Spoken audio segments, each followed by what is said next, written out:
funny. I'm like the poster boy for the thing. I wasn't the only one working on this thing. When I worked on that, I felt like I was representing the citizens of Horry County. People had had enough. That, you know, certainly there was some revenue from the bike weeks, but we felt like the detriments totally outweighed it. People being killed, people being maimed, injured, the loss of quality of life.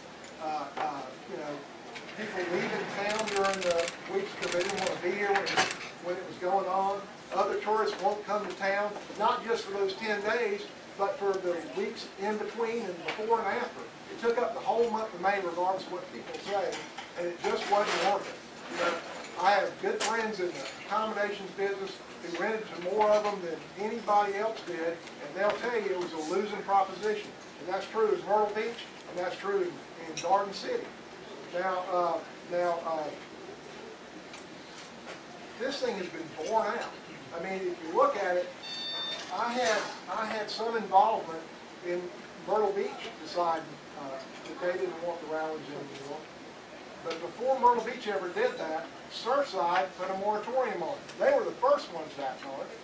Then Myrtle Beach, and then I appeared before County Council a couple of times to ask them to consider restricting the rallies, which they did.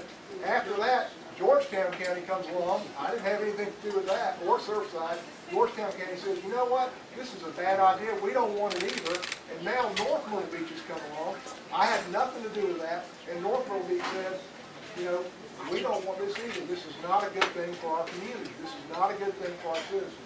I think the revenue figures for Bike Week are blown totally out of proportion. You know, and I've had people, I was at a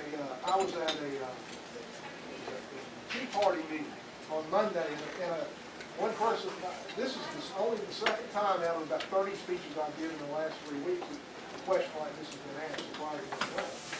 And the Tea Party meeting guy asked a question like that, and there was a little lady in the front, you remember her name? And she stood up, she said, you know, before the bike weeks, I have a mom and pop hotel. She said, I used to get a lot of, when they were talking about doing away with it, it really worried me because I got a lot of my revenue from that. And she said, but I used to have a lot of motor coach business. And when the bike weeks came, all that went away. She said, you know, I've got 6 motor coaches booked for this month. I have spoken with a couple of the innkeepers here in town. David, how's May look? Good. May is looking up. May is going to be up this year. Now, is it going to be the same as it was in bike weeks? Probably not that same level. But I think that the people, not just in Myrtle Beach, not just in Horry County, not just in Surfside, North Myrtle Beach, Georgetown, they said that they're willing to take a little bit less, that the death, the injury, the nuisance, the mayhem is just not worth it. Thank you. All right. All right. Jackie ready. If I could just... Oh, absolutely. You've got the same amount of time. I don't need the same amount of time. I think it is certainly the purview of municipalities to conduct their business any way they want. But I think it is erroneous to say that the citizens of Horry County agree with what the citizens of Myrtle Beach have done. That is just simply not true. And what Horry County did was quite a bit different than what the citizens of Myrtle Beach did. We in the county restricted the length back to where it was.